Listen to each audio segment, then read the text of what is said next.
Shared Consciousnesses Part 2. Part 2. Part 2.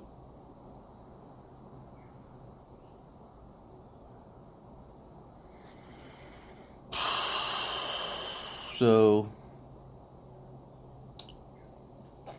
when I was a child, I had an experience. And I remember it was in elementary, and I was sitting at the desk in elementary class, and I dozed off a lot. I seemed to daydream a lot as a child. Things were just kind of boring to me, and I kind of daydreamed a lot, or maybe I didn't have enough sleep. I don't know. I daydreamed a lot. Didn't really care what they were trying to teach me. And I did well in class.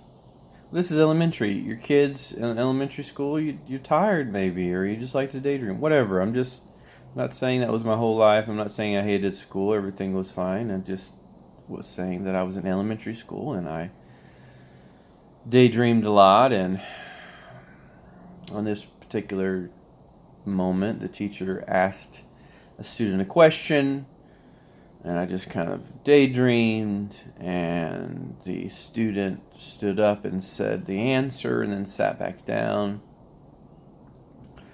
Then the teacher says, "Well, what do you think the answer is?" And I said, it's what he said.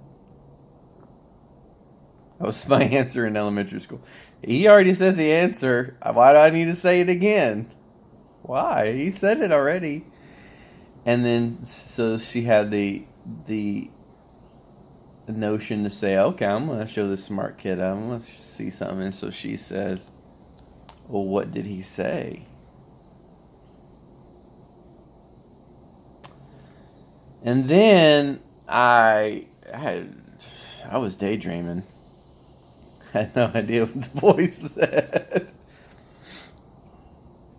But all of a sudden I drop down and my eye sockets become like portals.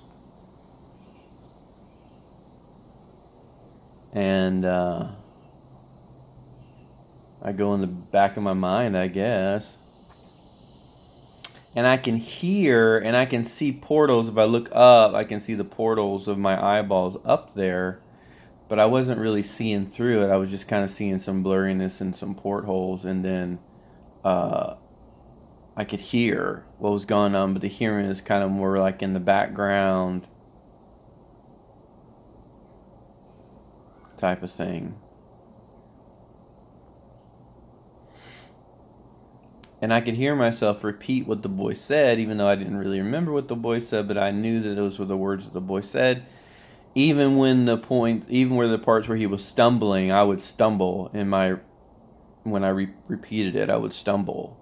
And then, and then here we go, I did it. Like, even the fluctuations in his voice was repeated. Everything was repeated. It was like he was saying it, but through my voice, and maybe it sounded like my voice. I don't think I sounded like his voice. I just repeated his nuances and things. Then after it was done, I was, came back up into my portals, came back up into my eyes. That's what I called portals, and I could hear and I could see, and I just stood there, and the teacher was like, well, I guess you were listening. And I was like, that's right.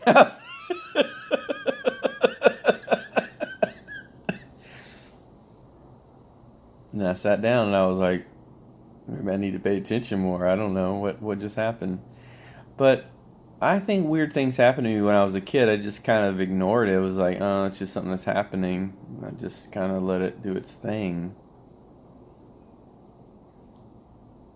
I mean, as a child, you really have nothing to reference when it comes to stuff like that.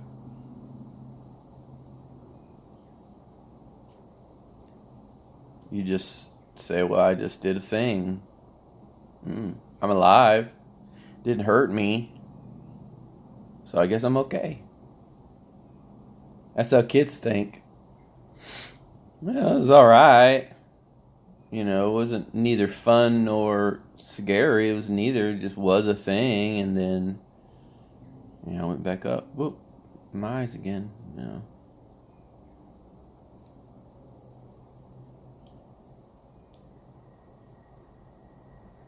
But I don't think I even told anyone. I don't think I even told anyone. I just did a thing, and I was wise enough somehow that I knew that if I did talk about it, it just wasn't something to talk about. I just kind of instinctively knew, just keep this to yourself. It's cool. It's cool, dude. Just trust me. These people are not very smart and they won't understand. So I didn't really push it. If I did say something, it'd be like, yeah, whatever, and then I would blow it off as quickly as possible, and so everyone else would be like, oh yeah, you're right, whatever, and not pay attention to it. But now, it feels odd to share it, to be honest. But 'tis the time for oddities. Tis the time for things that we only used to imagine. Because that is the fabric of the universe. We're not just, we're spiritual, energetic beings, however you want to see it.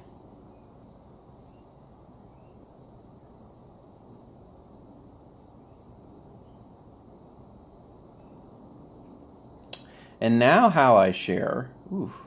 And see, maybe that was kind of like a sharing when I was a child. It's kind of like a sharing. But it just kind of took over. But after that one quote unquote takeover, it didn't happen again because I knew what it felt like and I could stop it. And it allowed me. It didn't push too hard. It just kind of pushed it like, but it didn't push too hard. It's kind of showing me, hey, I'm here. What are you going to do? Are you strong enough to fight me, I guess? And it wasn't mean or anything. And it respected me. Respected me. So that's cool. But now the sharings are many different ways. Sometimes there's a holographic overlay. I've had those, many of those.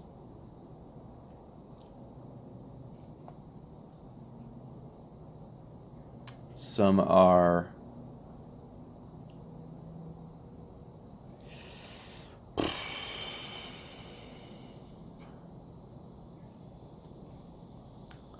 it's almost like a turning on of all your nerve endings or the nerve endings that you are using at that moment.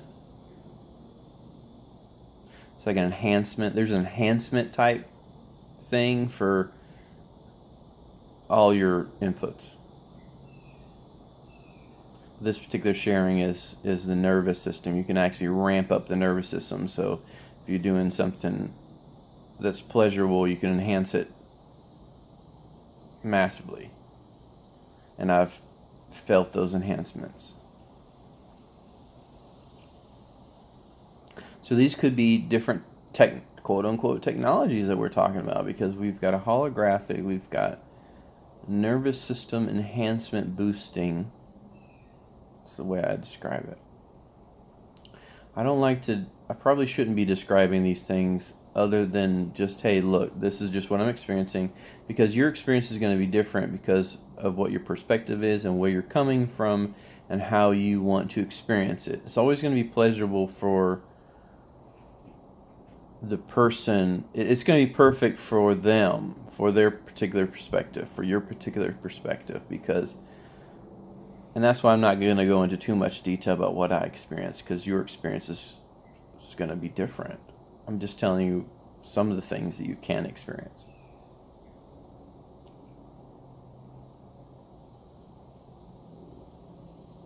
What else? Just a lot of feelings, a lot of, oh man, like today was just a lot of goodness. Like there's some really kind-hearted people. There's some really pure humans in this world. They're just very pure people. And they just have hearts of gold, and they don't even think about it. They don't even think about it. They're just like, I'm just the way I am, and I just like being nice and kind, and here I am. There's no judgment in them. There's nothing. They just do things, and they're just beautiful beings.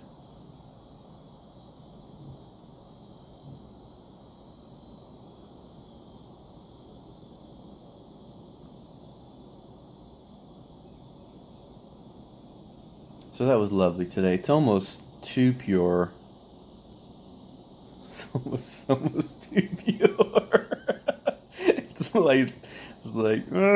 I'm a little bit naughty. I don't know if I want pure. But when I say naughty, it's nothing in reference to probably anybody's reference to naughty. It's really actually a good thing. Just maybe because it's been repeated that it was naughty, maybe. But it's not. The things I desire aren't naughty, as it were. I guess naughty would be, if you want to hurt somebody, that's naughty. It's just naughty. If you're both into whatever you're into, then it's cool. Should be cool.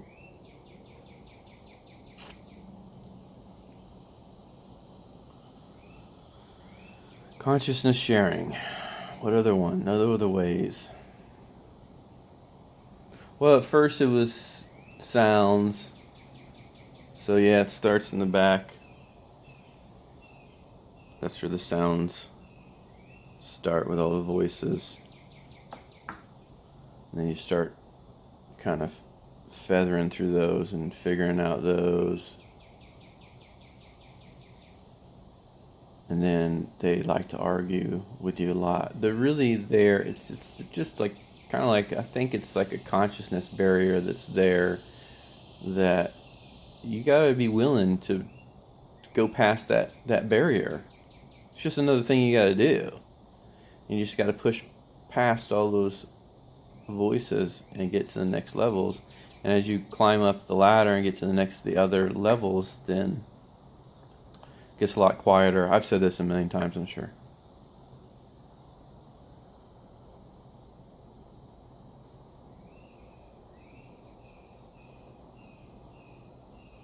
And it gets a lot quieter. And it sometimes feels like I'm ahead. Feels like I'm ahead.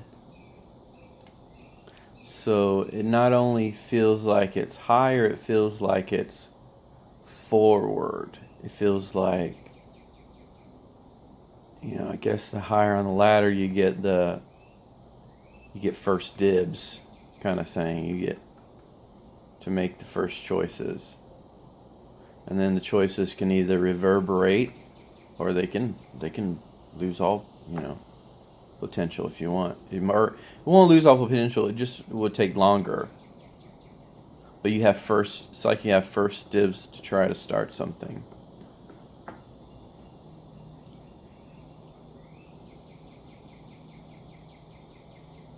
So I guess that's enough for now. I've shared a lot. I really am just sharing my heart, my soul, everything. Why should I keep anything?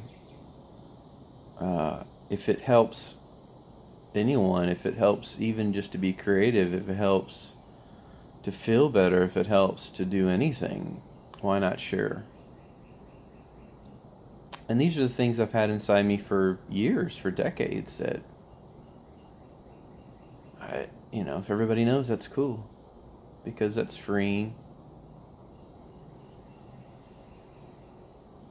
I think it's the things that we try to hide from others that create some kind of embarrassment, maybe, and then that brings on trolls and things.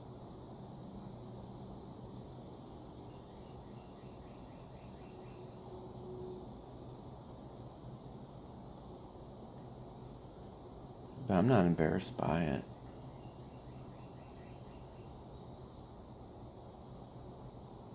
I don't really feel any way about it, to be honest. It's one thing too, is feelings have changed. Really, just certain things just aren't important anymore. Really, what's important is you and yourself and what's inside and how you feel. And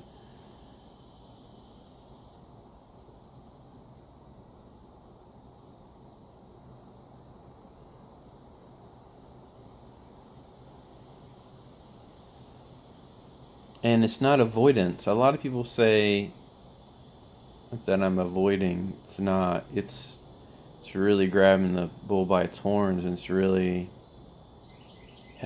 facing it head on.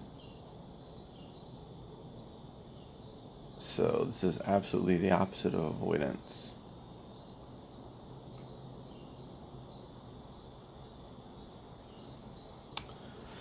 Alright, this video's long enough.